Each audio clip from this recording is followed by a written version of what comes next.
میرے بھائیو، یہ جو سورۃ النساء کی آیت نمبر 31 ہے، یہ قرآن حکیم کی چند اہم ترین آیات میں سے ہے، اور شاید یہ ان آیات میں سے ہے جو ہر شخص کی بنیادی ضرورت ہے۔ اس لیے میں اس آیت کے اوپر تھوڑی تفصیلی گفتگو کروں گا۔ اس کے اندر اللہ تعالیٰ نے گناہ کے حوالے سے جو اپنا پوائنٹ آف ویو ہے وہ کھول کر بیان کر دیا ہے کہ میں کن گناہوں کے بارے میں زیادہ سختی فرماؤں گا اور کن کے بارے میں زیادہ سختی نہیں فرماؤں گا۔ پہلے اس آیت کو کور کرتے ہیں، پھر انشاءاللہ اس کے کانٹیکسٹ میں کراس ریفرنس کے طور پہ قرآن حکیم سے ہی کچھ آیات پیش کروں گا گناہ کبیرہ کے پوائنٹ آف ویو سے، اور کچھ صحیح الاسناد احادیث بھی انشاءاللہ اس حوالے سے ڈسکس کریں گے۔ اعوذ باللہ من الشیطان الرجیم، بسم اللہ الرحمن الرحیم۔ ان تجتنبوا کبائر ما تنہون عنہ، اگر تم ان بڑے بڑے گناہوں سے بچ جاؤ گے جن سے ہم نے تمہیں روکا ہے، نکفر عنکم سیئاتکم، تو باقی سارے گناہ ہم تمہارے ویسے ہی معاف کر دیں گے، محو کر دیں گے۔ وَنُدْخِلْكُمْ مُدْخَلًا كَرِيمًا، اور ہم تمہیں داخل کریں گے عزت والی جگہ پر، یعنی اللہ نے جو رحمت کا مقام اپنا رکھا ہے، جنت۔ اللہم اجعلنا منہم، آمین۔ اللہم انا نسألک جنت الفردوس مع النبیین والصدیقین والشہداء والصالحین، آمین۔ تو یہاں پہ بنیادی فلسفہ اللہ نے بیان کر دیا ہے کہ اگر تم بڑے بڑے گناہوں سے بچ جاؤ گے نا، چھوٹوں سے ہم ویسے ہی درگزر کر دیں گے۔ یہ بہت بڑی بات ہے، اور یہ ٹاپک جو ہے قرآن حکیم میں دو مقامات کے اوپر جو ہے وہ اس انداز میں بیان ہوا ہے کہ جس سے پوری ڈاکٹرن کلیئر ہو جائے گی۔ ایک مقام یہ ہے، اور ایک پارہ نمبر 27 کے اندر سورۃ النجم کی آیت نمبر ہے 32، وہ آیت بھی میں ساتھ کور کر دیتا ہوں تاکہ آپ کو کراس ریفرنس کے طور پہ یہ پتہ چل جائے۔ الذین یجتنبون کبائر الاثم، وہ لوگ جو کہ بڑے بڑے گناہوں سے بچ جاتے ہیں، والفواحش، اور بے حیائی کے کاموں سے، الا اللمم، سوائے چھوٹی موٹی چیزیں جو ہو جاتی ہیں، یعنی اس کو اللہ نے خود ہی بینیفٹ دے دیا، چھوٹی موٹی چیزوں کو ہم درگزر کر دیں گے۔ یہ الا اللمم، چھوٹی موٹی چیزیں۔ ان ربک واسع المغفرہ، بے شک تیرا رب وسیع مغفرت والا ہے۔ ہوا اعلم بکم، وہ تو تمہیں اس وقت سے جانتا ہے، اذ انشأکم من الارض، جب تم زمین سے پیدا ہوئے تھے، پھوٹے تھے زمین سے۔ انسان کی جو خوراک ہے وہ زمین سے آتی ہے، اور اسی خوراک کا جوہر ہے جو اللہ تعالیٰ نے مرد و عورت کے تعلق کے ساتھ پیدائش کا ذریعہ بنایا ہے، اس لیے الٹیمیٹلی ہر انسان بھی زمین سے ہی ہوگا۔ یہ ہے اس کے اندر باریکی۔ وَإِذْ أَنْتُمْ أَجِنَّةٌ فِي بُطُونِ أُمَّهَاتِكُمْ، اور وہ اس وقت بھی تمہیں جانتا ہے جب تم ایک جنین کی شکل میں، ایک ایمبریو کی شکل میں رحم مادر میں تھے، ماں کے شکم میں تھے، وہ اس وقت سے تمہیں جانتا ہے۔ یعنی اللہ تعالیٰ سے کون سی انسان کی چیزیں چھپی رہ سکتی ہیں؟ فَلَا تُزَكُّوا أَنفُسَكُمْ، تو مت کہا کرو اپنے آپ کو کہ میں بڑا پرہیزگار اور نیک ہوں۔ هُوَ أَعْلَمُ بِمَنِ اتَّقَىٰ، وہ خوب جانتا ہے کہ کون کتنا متقی ہے۔ اللہ کہہ رہے زمین سے جب تم اگے تھے، سر یہ اللہ ہی ڈیٹا رکھ سکتا ہے کہ زمین سے جو گندم اگنی ہے، یہ گندم کس نے کھانی ہے، اور باقی چیزیں جو انسان استعمال کرتا ہے، اس سے پھر وہ جو قطرہ بننا ہے منی کا اور مرد و عورت کا جو ملاپ، پوری کی پوری چیزیں، یعنی بالکل جسے کہتے ہیں نا بنیاد تک اللہ تعالیٰ کے علم میں ہے۔ تو اللہ تعالیٰ کو کوئی اپنے نیکوکاری کا احسان نہیں جتا سکتا، اللہ کو پتہ ہے کون کتنا نیک ہے۔ تو اس میں بھی آیا الا اللمم، ہم جو باریک چیزیں ہیں نا اس میں نہیں پڑیں گے اگر موٹی موٹی چیزوں سے بچ لیا. لیکن اب وہ موٹی چیز میں ساتھ بے حیائی کو بھی ذکر کر دیا, یعنی بے حیائی اتنی موٹی تھی کہ اسے موٹی چیز میں سے بھی نکال کے الگ سے بیان کیا. ان تجتنبوا کبائر ما تنہون عنہ نکفر عنکم سیئاتکم وندخلکم مدخلا کریما. بڑے بڑے گناہوں سے بچو گے تو چھوٹے گناہوں سے ہم درگزر کر دیں گے اور تمہیں عزت کے مقام میں داخل کریں گے. یہاں پہ یہ فلسفہ بیان ہوا ہے کہ اللہ تعالیٰ کے لیے جو سینسٹیو ایریا ہے نا وہ بڑے بڑے گناہ ہیں, چھوٹے گناہوں سے وہ درگزر فرما دے گا. یعنی چھوٹے گناہ کی معافی مانگنے کی بھی ضرورت نہیں پڑے گی, وہ خود بخود آٹومیٹکلی نیک اعمال سے معاف ہوتے جائیں گے.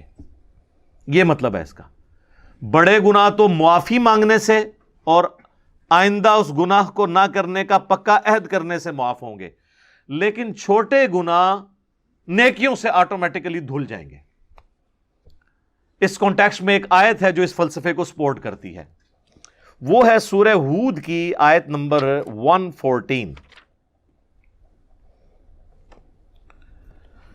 وَأَقِمِ الصَّلَاةَ طَرَفَيِ النَّهَارِ وَزُلَفًا مِّنَ اللَّيْلِ, اور نماز کو قائم رکھو دن کے دونوں کناروں پر اور رات کے حصوں میں بھی.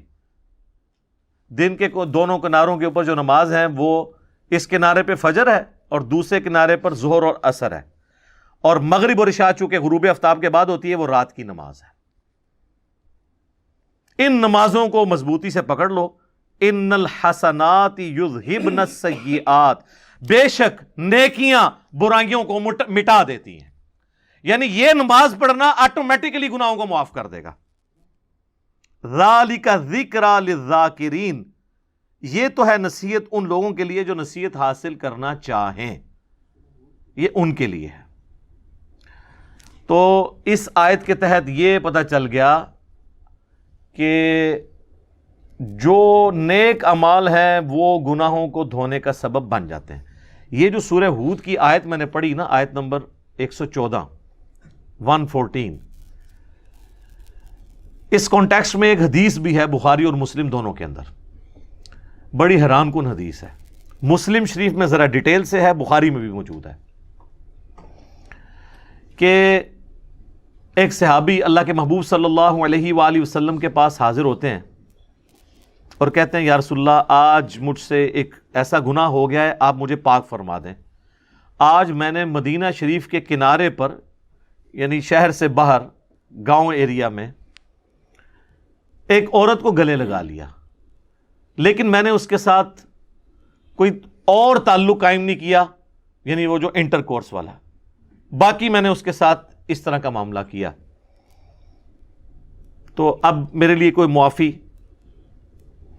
تو نبی صلی اللہ علیہ وآلہ وسلم نے خاموشی اختیار کر لی.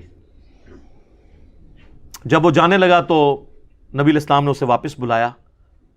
اسی وقت نبی علیہ السلام پہ یہ آیت نازل ہوئی سورہ ہود کی 114. آپ نے یہ آیت تلاوت کی کہ دن کے دونوں سروں پر اور رات کے اوقات میں نماز کو قائم رکھو, بے شک نیکیاں گناہوں کو مٹا دیتی ہیں, محو کر دیتی ہیں. تو نبی علیہ السلام نے کہا کہ نماز پڑھو, تمہارا یہ گناہ معاف ہو جائے گا.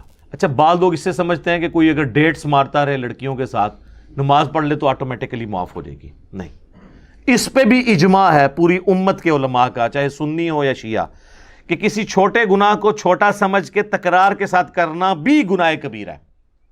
یہ تو ایک کبھی کبھار ہو جائے نا, لیکن وہ یہ تو نہیں تھا کہ نبی علیہ السلام نے اسے یہ کہا کہ ہاں روزانہ گلے لگا لیا کرو, اس کے بعد پھر نماز پڑھ لیا کرو. ایسا نہیں ہے. یعنی کبھی کبھار کوئی نفس سے مغلوب ہوا تو اس کی نیکیاں گناہوں کو محو کر دیں گی. اسی کو سپورٹیو ایک اور حدیث ہے بخاری اور مسلم دونوں کے اندر. نبی صلی اللہ علیہ وآلہ وسلم نے فرمایا, بھلا بتاؤ تو اگر کسی شخص کے گھر کے آگے سے نہر گزرتی ہو اور وہ روزانہ اس میں 5 دفعہ غسل کرے تو اس کے جسم پہ کوئی میل باقی رہ جائے گا؟ صحابہ نے کہا نہیں یا رسول اللہ صلی اللہ علیہ وآلہ وسلم. تو آپ نے فرمایا کہ پھر 5 نمازوں کی مثال بھی ایسی ہی ہے کہ اس کے جسم سے گناہ سارے دھل جائیں گے. لیکن چھوٹے گناہ, بڑے گناہ نہیں معاف ہوں گے. بڑے گناہ صرف توبہ سے معاف ہوتے ہیں اور آئندہ گناہ نہ کرنے کا پکا عہد کرنا. چھوٹے گناہ آٹومیٹکلی نیکیوں سے معاف ہو جاتے ہیں. اور بڑے گناہ جب معاف ہوتے ہیں وہ سورۃ الفرقان کی آیت نمبر 70 ہے، 70 نمبر، کہ اگر کوئی بڑے بڑے گناہوں سے توبہ کر لے، حتیٰ کہ اللہ نے اس بڑے گناہوں میں شرک کو ذکر کیا، قتل ناحق کو ذکر کیا، زنا کو ذکر کیا، اور کہا کہ اگر کوئی ان سے بھی توبہ کر لے ہم اس کے گناہوں کو بھی نیکیوں سے بدل دیں گے. صرف معاف نہیں کریں گے، گناہوں کو نیکیوں سے بدل دیں گے. سبحان اللہ وبحمدہ سبحان اللہ العظیم. آمین. تو بڑے بڑے گناہوں سے اگر توبہ کر لی جائے تو وہ اتنی بڑی نیکیاں بن جائیں گی، لیکن وہ توبہ پاکستانی توبہ نہیں ہوگی، وہ پکی والی توبہ ہوگی. اور توبہ کا طریقہ اللہ تعالیٰ نے قرآن میں بتا دیا ہے کہ پاکستانی توبہ میں، یعنی جس کو میں کہتا ہوں کہ کتابوں کے خدا میں اور بابوں کے خدا میں کیا فرق ہے. سورۃ النحل کی آیت نمبر ہے 119، اس میں اللہ تعالیٰ نے اپنا کانسیپٹ بتا دیا توبہ کا. ثم ان ربک للذین عملوا السوء بجہالۃ، اس کے بعد تمہارا رب ان لوگوں کے حق میں جو جہالت میں گناہ کر بیٹھیں، ثم تابوا من بعد ذلک، اور پھر گناہ کے بعد فوراً توبہ کر لیں، وَأَصْلَحُوا، اور اپنی اصلاح کر لیں، یعنی بندے کے پتر بن جائیں، جو ہوا اس کے بعد پھر وہ ٹھیک بھی کریں اپنے آپ کو. إِنَّ رَبَّكَ مِن بَعْدِهَا، اس کے بعد تیرا رب لغفور الرحیم، ضرور بخشنے والا مہربان ہے. کس کے بعد؟ جو توبہ کرے، رجوع لائے اللہ کی طرف اور اپنے آپ کو سدھار لے، پھر میں اس کو معاف کروں گا. خالی استغفار کی تسبیح پھیرنے سے معافی نہیں ہوگی. یہ ہے کنسپٹ قرآن کا. یہ پیرلل میں دو چیزیں نہیں چل سکتی، اللہ کے ساتھ بغاوت بھی اور خالی استغفار کی تسبیح پڑھنا. تو یہ کنسپٹ اللہ تعالیٰ نے توبہ کے حوالے سے کلیئر کر دیا. اب آ جائیں اس طرف جو میں نے کہا کہ کبیرہ کبیرہ گناہوں سے اگر بچ جائیں تو چھوٹے معاف ہو جائیں گے. اس کو سپورٹیو ایک اور حدیث ہے جو صحیح مسلم میں ہے، وہ ڈسائسو حدیث ہے. اس کے الفاظ ہیں، اگر بڑے بڑے گناہوں سے بچا جائے تو ایک نماز سے دوسری نماز، ایک جمعے سے دوسرا جمعہ، اور ایک رمضان سے دوسرا رمضان درمیان کے تمام گناہوں کا کفارہ بن جائے گا، اگر بڑے بڑے گناہوں سے بچا جائے. اب یہ نہیں ہے کہ ادھر سے ایک جمعہ پڑھا ادھر سے ایک جمعہ اور درمیان والے معاف، نہ، کیونکہ اس کے الفاظ ہیں اگر بڑے گناہوں سے بچا جائے. تو مجھے بتائیں نماز چھوڑنے سے بڑا گناہ کون سا ہو سکتا ہے؟ صحیح مسلم میں حدیث ہے، بندے کے کفر اور ایمان کے درمیان، شرک اور اسلام کے درمیان فرق نماز ہے. لہٰذا جو نماز چھوڑتا ہے تو ایک جمعے سے دوسرا جمعہ درمیان کے گناہوں کا اس کا کفارہ نہیں بنے گا. ایک رمضان سے دوسرا رمضان درمیان کے گناہوں کا کفارہ نہیں بنے گا. ایک نماز سے دوسری نماز درمیان کے گناہوں کا کفارہ نہیں پڑے گی کہ اگر کوئی کہے جی میں فجر پڑھ لوں اور ادھر سے عشاء پڑھ لوں درمیان والی معاف ہو جائے، نہیں. جامعہ ترمذی میں حدیث ہے، شقیق تابعی کہتے ہیں کہ صحابہ کرام نماز چھوڑنے والے کے علاوہ کسی کی تکفیر نہیں کرتے تھے. جو نماز نہیں پڑھتا تھا اس کو وہ کافر سمجھتے تھے. یہ پاکستان کے شناختی کارڈ میں بے نمازی مسلمان ہے، اللہ کے ہاں بے نمازی مسلمان نہیں ہے. جامعہ ترمذی میں حدیث ہے، جس نے جان بوجھ کے نماز چھوڑ دی اس نے کفر کیا. اور جان بوجھ کے چھوڑنے سے مراد یہ نہیں کہ بندہ کہ جی میں بڑا مصروف ہوں، نہیں. بخاری و مسلم دونوں میں حدیث ہے کہ اگر کوئی شخص بھول جائے یا سویا ہوا ہو تو جیسے ہی اسے یاد آئے یا وہ اٹھے تو نماز پڑھ لے. اور پھر نبی علیہ السلام نے وہ آیت تلاوت کی سورہ طٰہٰ کی، وَأَقِمِ الصَّلَاةَ لِذِكْرِي، اور میری یاد کے لیے نماز کو قائم رکھنا. تو نبی علیہ السلام نے فرما دیا کہ وہ جو جان بوجھ کے یہ ہے کہ ایک بندہ جاگ بھی رہا تھا اور بھولا ہوا نہیں تھا اور اس نے نماز چھوڑ دی، وہ مارا گیا. ایک اور چیز ہو سکتی ہے کہ کوئی مجنون ہو جائے، جو صحیح بخاری میں مولا علی کا قول ہے تعلیقاً کہ 3 لوگوں سے قلم اٹھا لیا گیا ہے، چھوٹے بچے سے، پاگل سے اور سوئے ہوئے شخص سے، یہاں تک کہ وہ جاگ جائے۔ تو یہ حدیث مرفوع بھی ہے، نبی علیہ السلام سے بھی مولا علی نے نقل کی ہے، سنن ابن ماجہ میں بھی ہے، ترمذی میں بھی، بخاری میں امام بخاری سے چیپٹر کی ہیڈنگ میں لے کے آئے ہیں۔ اس کانٹیکسٹ میں جو سیدنا عمر کے پاس ایک دفعہ ایک مقدمہ کسی پاگل کے بدکاری کرنے کا آیا تھا، تو مولا علی نے کہا تھا کہ اس کے اوپر سزا جاری نہیں ہوگی کیونکہ اس کا ذہنی توازن درست نہیں ہے۔ تو پاگل کوئی ہو گیا ہے، سویا ہوا ہے، بھول گیا ہے، تو پھر معاملہ الگ ہے، ورنہ آپ نے نماز پڑھنی ہے، اور نماز چھوڑنے کی معافی جو ہے وہ نیک اعمال سے نہیں ہوگی، کیونکہ یہ تو فرض ہے، اسی طریقے سے باقی جو فرائض ہیں۔ تو یہ گناہ کبیرہ کے حوالے سے کانسیپٹ کلیئر ہو گیا۔ یہ کبیرہ اور صغیرہ کی بحثیں تو ساری علمی ہیں، ادروائز صحیح مسلم میں حدیث ہے، عبداللہ ابن مسعود کہتے ہیں نبی صلی اللہ علیہ وآلہ وسلم سے بھی انہوں نے مرفوع کیا اس حدیث کو کہ مؤمن کے لیے چھوٹا سا گناہ بھی ایسا ہے جیسا کہ اس کے سر پہ کسی نے پہاڑ رکھ دیا ہے، گویا اس پہ گرا چاہتا ہے، اور منافق کے لیے بڑے سے بڑا گناہ بھی ایسا ہے گویا ناک پہ مکھی بیٹھی تھی اس نے اڑا دی، تو وہ اس کو سینسٹیو ہی نہیں ہوگا اس معاملے میں، جس کو ہم پنجابی میں کہتے ہیں کہ عقل نہ ہوئے تے موجیں ہی موجاں، عقل ہوئے تے سوچیں ہی سوچاں۔ جس کو عقل نہیں ہے تو وہ موج ہی مارے گا نا، وہ تو کپڑے بھی اتار کے پھیرے گا تو وہ ریلیکس کرے گا، لیکن کوئی عقل مند آدمی تو اپنے کپڑے اتار کے نہیں پھیر سکتا، ہاں وہ بزرگ ہو تو وہ پھیر سکتا ہے، مجذوب، تو اس کا بھی وہ کہتے ہیں کہ جی انہاں تو قلم اٹھے ہے، تو سیدھی طرح کونا پاگل نے قلم اٹھے ہے، مجنون، مجذوب، شطحیات، پنجابی بونگیاں۔ تو آپ دیکھ لیں کتنے ننگے پیر ہیں، ہمارے کتنے پرائم منسٹر ہیں جو وہ ان ننگے پیروں کے پاس جا کے بیٹھتے تھے اور جا کے ان سے تھاپڑے مرواتے تھے۔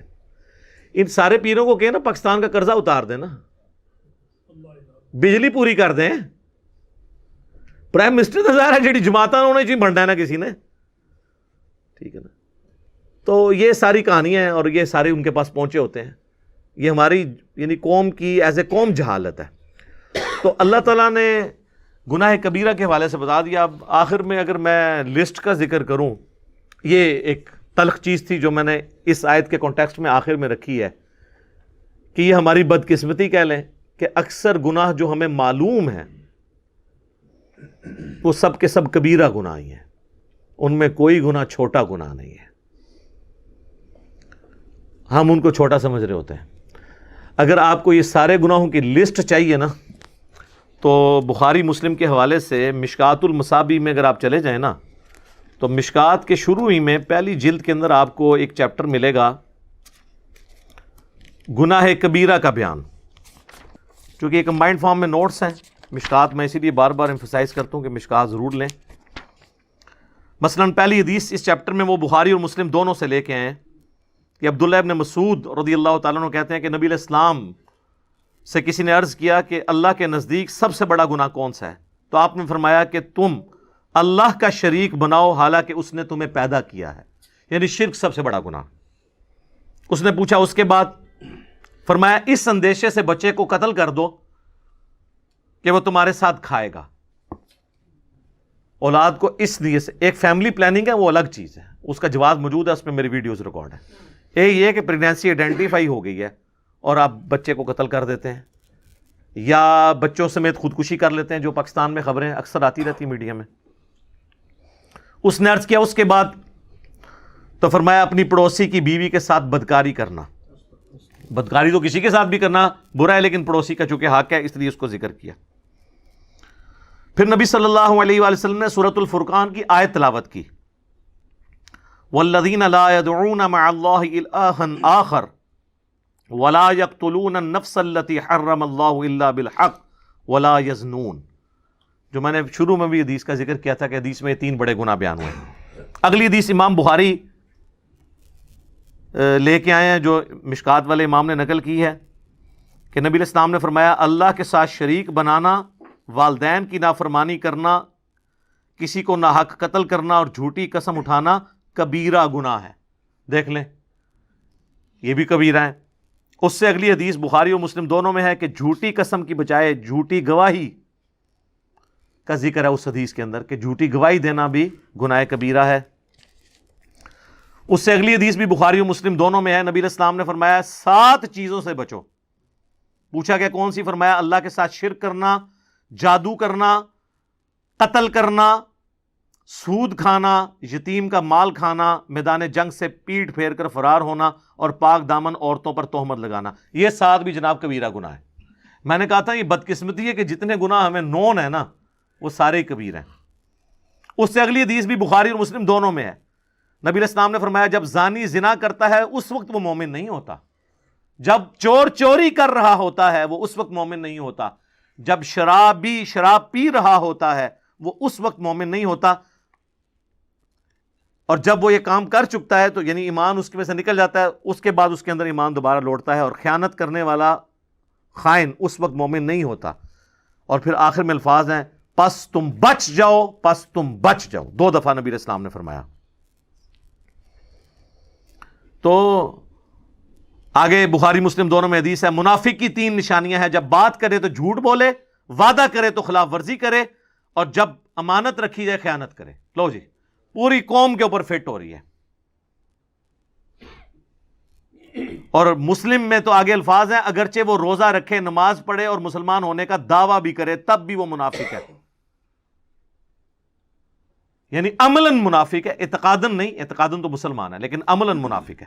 اور ایک اور حدیث ہے بخاری اور مسلم کی، اس میں 4 چیزوں کا ذکر ہے، نبی علیہ السلام فرمایا جو 4 خصلتیں جس میں ہوں گی وہ پکا منافق ہے، اور جس میں ایک ہوئی وہ بھی نفاق کی ایک شاخ کے اوپر ہے، یہاں تک کہ اس عمل کو چھوڑ دے۔ نمبر 1 امانت رکھی ہے تو خیانت کرے، نمبر 2 بات کرے تو جھوٹ بولے، نمبر 3 عہد کرے تو توڑ دے، اور جب جھگڑا ہو تو گالی گلوچ پر اتر آئے۔ یہ علماء تو آلموسٹ سارے اس میں آتے ہیں، گالی گلوچ پہ اتر آتے ہیں نا، کیسی کیسی موٹی موٹی گالیاں دیتے ہیں۔ اور عوام الناس تو اب مجھے بتا دیں، ہم تو وہ شعر لے کے چل رہے ہیں کچھ بھی ہیں تیرے محبوب کی امت سے ہیں، یہاں تو معاملہ ہی کہاں سے کہاں پہنچ گیا۔ صحیح مسلم میں حدیث ہے نبی علیہ السلام ایک اناج کے ڈھیر کے پاس سے گزرے، آپ نے اپنی مبارک انگلیاں اس میں داخل کی تو وہ گیلی تھی۔ آپ فرمایا یہ کیا؟ کہ رسول اللہ رات کو بارش ہو گئی تھی تو اناج گیلی ہو گئی۔ آپ نے فرمایا تم نے گیلی اناج اوپر کیوں نہیں کی تاکہ لوگ اس کے عیب کے اوپر مطلع ہوتے، اس کے بعد کسی کی مرضی کہ وہ خرید کے لے جائے گھر جا کے خشک کر لے، لیکن تم نے اس طرح کیوں کیا کہ اوپر خشک رکھی اور اندر گیلی؟ اور پھر آپ نے فرمایا جس نے ملاوٹ کی وہ ہم میں سے نہیں، یہ وہاں پہ آپ نے فرمایا تھا، یہ پوری حدیث مسلم شریف میں یوں ہے، جو آخری حصہ پکڑا ہوا ہے جس نے ملاوٹ کی وہ ہم میں سے نہیں۔ اور وہ ملاوٹ سے سمجھ رہے ہوتے ہیں صرف دودھ میں ملاوٹ کرنا ملاوٹ ہے، ملاوٹ یہ ہے کہ آپ غرر کریں، عربی میں غرر کہتے ہیں دھوکے کو، کوئی بھی دھوکہ کسی فارم کے اندر، کسی کاروبار کے اندر، وہ اس کو حرام کر دے گا۔ جیسے ہی دھوکہ آئے گا، چاہے وہ پلاٹس کی فائل کی شکل میں آئے اس کو حرام کر دے گا، چاہے بیچنے والی چیز کی شکل میں آئے اس کو حرام کر دے گا۔ یعنی آپ مال دکھائیں کچھ اور جب ڈال کے دینے لگیں کچھ اور ڈال دیں تو آپ نے دھوکہ کر دیا، غرر کر دیا۔ تو غرر جب بھی آئے گا تو وہ پورے کے پورے مال کو، آپ کے کمائی کو حرام کر دے گا۔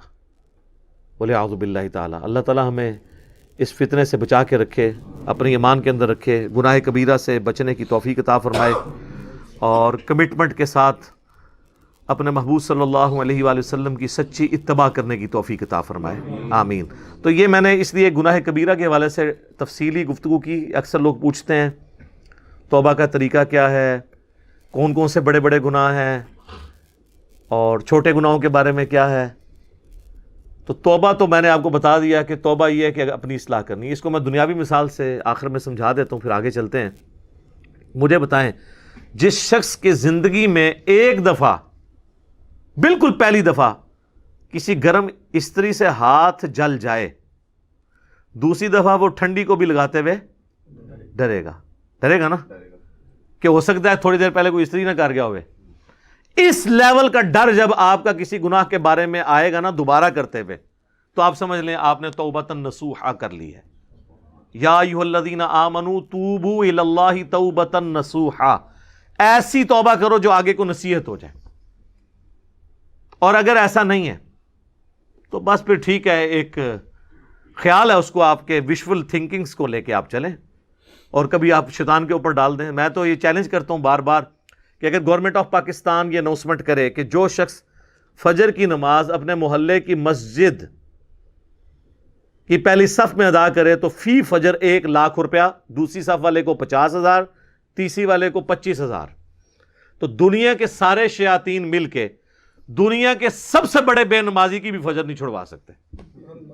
ہاں کر کے دیکھ لیں، اگر آپ کو ہے نا ایسی آنکھی نہیں کھلتی، وہ جی انہوں ہوش ہی نہیں ہوندی۔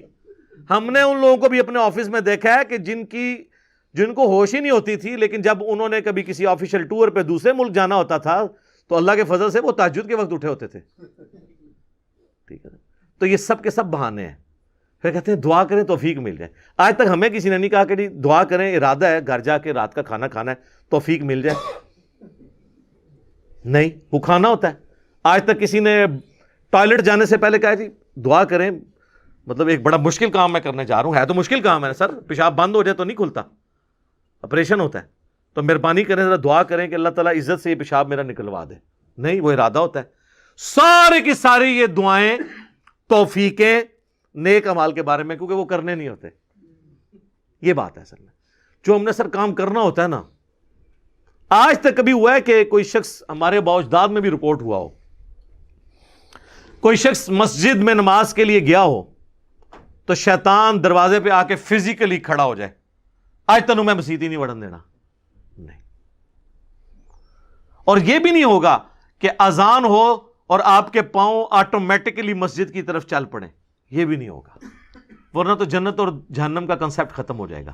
یہاں اللہ نے اختیار دے دیا، انا ہدیناہ السبیل اما شاکرا و اما کفورا، ہم نے تو ہدایت کا راستہ واضح کر دیا ہے، چاہو تو شکر گزاری کی روش اختیار کرو، خواہ نہ شکری کی۔ اچھا، لیکن اس سے یہ بات نہ سمجھ لیجئے گا کہ اللہ کو کوئی پرواہ نہیں ہے، ٹھیک ہے وہ گناہگاروں کو بھی بخش دے گا، مجرمین کو بھی بخش دے گا، اور نیکوکاروں کو تو اس نے بخشنا ہے، نہ، اس طرح نہیں ہے۔ اور اکثر لوگ کہہ رہے ہوتے ہیں او جی اللہ نے ساڑی نمازاں نہیں چاہیے دیا، استغفر اللہ، یہ بات آپ کیوں بولتے ہیں؟ یہ آپ کس کو بول رہے ہوتے ہیں؟ میری نماز تو نہیں کو پڑھ رہا نا، تو مجھے کیوں سنا رہے ہو؟ جس کی پڑھ رہے ہو اس کو سناؤ، اللہ کی پڑھ رہے ہو نا۔ تو اللہ نے کب کہا ہے کہ مجھے تیری نمازیں چاہیے؟ کہیں کہا ہے؟ اللہ کہتا ہے تمہیں تمہارے لیے نمازیں چاہیے، اللہ نے تو کبھی کہا ہی نہیں کہ مجھے چاہیے۔ اس فلسفے کو اللہ تعالیٰ نے سورہ الزمر میں بیان کی ہے، مسئلہ تقدیر بھی حل کرنے والی یہ آیت ہے، اور سارے مسئلے، یہ اکثر لوگ کہتے ہیں نا جو کچھ ہو رہا ہے نا جی اللہ کی مرضی سے ہی ہو رہا ہے جی، یہ اکثر آپ سنتے ہوں گے کہ دنیا میں جو کچھ ہو رہا ہے نا جی اللہ کی مرضی سے ہو رہا ہے۔ نہیں سر، ایسے نہیں ہے، اللہ کی مرضی سے نہیں ہو رہا، اللہ کی اجازت سے ہو رہا ہے۔ اللہ کی مرضی ہے یہ کہ لوگ زنا کریں، اجازت ہے کہ کر لو، یہ نہیں ہوگا کہ جسم پہ فالج گرے، لیکن آخرت میں چھوڑوں گا نہیں۔ شراب پینی ہے پی لو، چمڑی اتار دوں گا آخرت میں، یہ نہیں ہوگا کہ شراب کی بوتل پکڑو تو ہاتھ پہ فالج گر پڑے، ایسے نہیں ہوگا۔ اجازت ہے، نیکی کرنی ہے کرو، برائی کرنی ہے کرو، مرضی نہیں ہے، مرضی یہی ہے کہ پیغمبروں کا راستہ اختیار کرنا ہے۔ یہ فلسفہ جو ہے نا سورہ زمر میں بیان ہوا ہے، آیت نمبر 7۔ سر یہ 7 نمبر آیت تو آپ سارے اپنے قریبی لوگوں کو سنائیں، اپنے آفیسز میں سنائیں، اپنے دوستوں کو، گھر والوں کو۔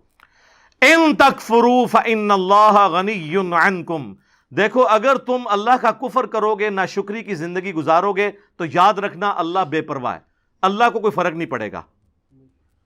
لیکن اس کا یہ مطلب بھی نہیں ہے کہ اللہ کو نہیں فرق پڑا تو اللہ تعالیٰ چھوڑ دے گا، نہیں۔ وَلَا يَرْضَى لِعِبَادِهِ الْكُفْرِ، لیکن میں کبھی راضی نہیں ہوں اس بات پہ کہ کوئی میری ناشکری کرے، میری نافرمانی کرے، میرا کفر کرے۔ وَإِن تَشْكُرُوا يَرْضَهُ لَكُمْ، اور اگر تم شکر گزاری کی روش اختیار کرو گے، یعنی اللہ کے تابع فرمان رہو گے، تو یہ اللہ تعالیٰ تم سے پسند کرتا ہے۔ وَلَا تَزِرُ وَازِرَةٌ وِزْرَ أُخْرَى، کوئی جان دوسری جان کا بوجھ نہیں اٹھائے گی، ہر شخص نے اپنے اعمال کا جواب دہ خود ہونا ہے۔ ثُمَّ إِلَىٰ رَبِّكُمْ مَرْجِعُكُمْ، اس کے بعد تمہیں لوٹ کر تمہارے رب کی طرف جانا ہے۔ فَيُنَبِّئُكُم بِمَا كُنتُم تَعْمَلُونَ، پھر وہ تمہیں خبر دے دے گا جو کچھ تم دنیا میں اعمال کیا کرتے تھے. اِنَّهُ عَلِيمٌ بِذَاتِ الصُّدُورِ، بے شک وہ تو سینوں کے چھپے ہوئے رازوں کو بھی جاننے والا ہے. اللہ اکبر. یار اللہ سے کون بھاگ سکتا ہے میرے بھائی؟ آپ اپنی داڑھیوں سے، پگڑیوں سے، نمازوں سے، تسبیحوں سے دنیا کو دھوکہ دے سکتے ہیں، قانون کو چکمہ دے سکتے ہیں. اللہ سے بھاگ کے کہاں جائیں گے؟ اللہ تو اتنا باریک بین ہے کہ جن لوگوں کی نماز، حج، زکوٰۃ بھی لکھے ہوں گے نا قیامت والے دن، فرشتوں نے نیکیوں کے ڈھیر لگائے ہوں گے، اللہ زیرو سے ملٹیپلائی کر دے گا. اللہ سے بڑا ڈر لگتا سر، اللہ بڑا ڈاٹا جائے. ہاں اللہ والے بن جاؤ تو اللہ سے زیادہ کوئی شفیق نہیں ہے، لیکن اللہ کے نافرمان ہیں تو سر اللہ بڑا ڈاٹا جائے. مسلم شریف میں حدیث ہے سب سے بڑی 3 نیکیاں کون سی ہو سکتی ہیں؟ تینوں نیکیوں کے بارے میں نبی علیہ السلام نے کہا کہ یہ کرنے والا بھی جہنم میں چلا جائے گا. نمبر 1 آپ نے فرمایا قیامت والے دن اللہ تعالیٰ ایک شہید کو اٹھائے گا اور پوچھے گا میں نے تجھے اتنا کچھ دیا، اچھی صحت دی، تو نے میرے لیے کیا کیا؟ وہ کہے گا یا اللہ جان سے قیمتی کون سی چیز تھی تیرے لیے دے دی. تو اللہ تعالیٰ فرمائے گا تو نے جان اس لیے دی کہ لوگ تجھے بہادر کہیں، تو دنیا نے تیری بڑی تعریف کی، تو دنیا سے اپنا اجر لے چکا ہے، میرے ہاں کوئی اجر نہیں، اوندھا منہ کر کے جہنم میں. فرشتوں نے اسے شہید لکھا ہوا ہے، اللہ نے کہا نا. آپ اپنی نیکیوں سے فرشتوں کو بھی دھوکہ دے سکتے ہیں. فرشتے تو ظاہری مال کو لکھیں گے، ہاں جی یہ ہے. تو یہ حساب کتاب تو بس اس خانہ پوری ہے، اصل میں تو اللہ تعالیٰ خود حساب کرنے والا ہے. اللہم حاسبنی حسابا یسیرا، آمین. پھر اللہ تعالیٰ ایک سخی کو بلائے گا کہ اتنا مال دیا تھا تو نے کیا کیا؟ وہ کہے گا یا اللہ جو بھی مجھے جگہ ملتی تھی نا کہ یہاں پہ تو نے خرچ کرنے کا کہا، میں نے کوئی جگہ نہیں چھوڑی کہ وہاں پہ خرچ نہ کیا ہو. اللہ تعالیٰ فرمائے گا تو نے اس لیے خرچ کیا کہ لوگ تیری تعریف کریں کہ یہ بڑا سخی ہے، تو دنیا میں تیری بڑی تعریف ہوتی تھی، میرے ہاں تیرے لیے کوئی اجر نہیں ہے، اوندھا منہ کر کے جہنم میں. پھر قرآن کے قاری کو بلایا جائے گا، اللہ تعالیٰ کہے گا میں نے تجھے قرآن دیا تھا، تو نے میرے لیے کیا کیا؟ کہے گا یا اللہ میں نے اتنے لوگوں کو قرآن سکھایا، قرآن کی تعلیم دی. اللہ نے فرمایا یہ اس لیے کہ لوگ تجھے قاری کہیں، تو دنیا میں تیری بڑی تعریف ہوئی، تیرے نام سے پہلے بھی 8 دمیں ہوتی تھی، بعد میں بھی 10 دمیں لگتی تھی، یہ میں اس کی تشریح کر رہا ہوں. پھر لوگ کہتے ہیں نہیں دیسی تو لکھے ہی نہیں سی ہوا، دیسی اتنا کوئی نہیں لکھا ہوتا، وہ آپ کڑنا ہوتا ہے بچوں، کیونکہ قرآن پرانا نہیں ہوتا. قرآن اگر نبی علیہ السلام کے زمانے میں بات ہو رہی ہے نا سورۃ الانفال میں کہ اپنے جو گھوڑے ہیں وہ جہاد کے لیے تیار رکھو، تو آج گھوڑوں کو ہم میزائل میں اور ایئر کرافٹس کی فارم میں اس کو ترجمے اور تشریح میں بیان کریں گے. ہمیں یہ کوئی گلا نہیں کرے گا یہ قرآن میں گھوڑے لکھا سی تسی یہ کیوں بیان کیتا ہے. تو تسی کھوتے نہ بنو، اپنی عقل بھی استعمال کرو، وہ تو ڈاکٹرن ہوتی ہے. اللہ تعالیٰ اس کو اوندھا منہ کر کے جہنم میں پھینکے گا. سر ان 3 بڑی نیکیوں سے بڑی کو نیکی کسی کو پتا تو مجھے بتا دے. شہادت سے بڑی کوئی نیکی نہیں ہے. سب سے قیمتی چیز اللہ کو دے دینا، جان. اللہ کی راہ میں مال لوٹانا. قرآن میں نماز کے ساتھ آلموسٹ ہر جگہ انفاق فی سبیل اللہ کا حکم آیا. اور تیسرا قرآن کی تعلیم، وہ تو سر بخاری میں حدیث ہے تم میں سب سے بہتر وہ جو قرآن سیکھے اور سکھائے. ان 3 نیکیوں سے بڑی کو نیکی پاسبل نہیں ہے، لیکن 0 سے ملٹیپلائی، کیونکہ اللہ کے لیے نہیں کی. مسند احمد میں حدیث ہے جس نے دکھلاوے کے لیے روزہ رکھا اس نے شرک کیا، جس نے دکھلاوے کے لیے نماز پڑھی اس نے شرک کیا، اور جس نے دکھلاوے کے لیے صدقہ کیا اس نے شرک کیا. کی نیکی ہو گیا شرک. یہ کیا بات ہوئی؟ نماز کیسے شرک ہو گئی؟ نماز تو اللہ کی ہوتی ہے، پڑھی بھی اللہ کے لیے لیکن دکھانے کے لیے کسی کو. ہمارے ایک ایکس پریزیڈنٹ تھے نا، مجھے ان کی پالیسیز سے تو بہت اختلاف ہے، جنرل ضیاء الحق، لیکن ایک مذہبی آدمی تھے. ان کی وجہ سے ہماری فوج کے اندر کافی ریفارمز آئیں، اور یہ بہت بڑا احسان ہے ان کا پاکستانی فوج کے اوپر، ورنہ ان سے پہلے کی فوج اور آج کی فوج میں بڑا فرق ہے. اب آپ کو مذہب کا رنگ غالب نظر آئے گا ہماری فوج کے اندر. اور جب فوج سے لوگ ریٹائر ہوتے ہیں تو میں تو سب سے زیادہ باقی اداروں کی نسبت ان لوگوں کو دیکھا ہے کہ پریکٹسنگ مسلمان ہیں، کیونکہ موت کو بڑا قریب سے دیکھ لیتے ہیں نا، تو بڑے بڑے لوگوں کی عقل ٹھکانے ہو جاتی ہے جب اپنے ساتھ آپ شہداء کی لاشیں اٹھاتے ہیں بارڈرز کے اوپر. تو بس انسان کو نظر آتی ہے یار کل تو یہ میرے ساتھ روٹی کھا رہا تھا، آج میں اس کے جسم کے لوتھڑے سمیٹ رہا ہوں. تو سب بڑے بڑے لوگوں کا قبلہ درست ہو جاتا ہے. تو جنرل ضیاء الحق صاحب چونکہ نمازی تھے بڑے پکے، تو ان کے ساتھ جو لوگ ہیں نا, انہوں نے مجھے بتایا کہ جب وہ نماز جاتے تھے لوگ بغیر وضو بھی ساتھ پیچھے کھڑے ہو جاتے تھے, کیونکہ وہ نماز پڑھنے کا تو موڈ نہیں ہوتا تھا, اور وضو تو ایک تردد ہے نا, اور وضو کسی کا چیک تو نہیں ہو سکتا سونگ کہ اس کا وضو ہے یا نہیں ہے, تو وہ اس پر ٹوٹل پورا. جس طرح ہمارے یہاں پہ کئی پولیٹیکل لیڈرز کے لوگ جنازے پڑھنے کے لیے صحافی بھی آئے ہوتے ہیں, اگر آپ ان سے نماز سنیں نماز بھی نہیں آتی اور جنازہ پڑھنے کے لیے آئے ہوتے ہیں, ادھر سوٹیں لگا رہے ہوتے ہیں, ادھر میسیج دیکھ رہے ہوتے ہیں, ساتھ ہی جنازے کی اناؤنسمنٹ ہوئی, جنازہ پڑھا, نہ ان کو دعا آتی نہ وضو کیا ہوتا ہے, الا ماشاء اللہ. یعنی یہ نا آپ کہیں کہ میں ساروں کے لیے بات کر رہا ہوں, تو وہ ساری اس طرح کی جو نمازیں پڑھ رہے ہوتے ہیں وہ تو دکھلاوے کی ہو رہی ہوتی ہے نا, اللہ کے لیے تو ہو نہیں رہی ہوتی ہیں. تو استغفر اللہ الذی لا الہ الا ہو الحی القیوم واتوب الیہ من کل ذنب واتوب الیہ, آمین ثم آمین. اللہ تعالیٰ سے دعا ہے جو حق بات میں نے کہی اللہ تعالیٰ ہمارے دلوں میں راسخ فرمائے. اگر جذبات میں میرے منہ سے کوئی غلط بات نکل گئی تو اللہ تعالیٰ ہمارے دلوں سے ہی اسے محو کر دے, دھو دے, ہمیں معاف بھی فرما دے, ہمیں کتاب و سنت کی تعلیمات پر عمل کر کے دوسرے بھائیوں تک پہنچانے کی توفیق عطا فرمائے. سبحانک اللہم وبحمدک اشہد ان لا الہ الا انت استغفرک واتوب الیک وما علینا الا البلاغ المبین. جزاکم اللہ خیرا.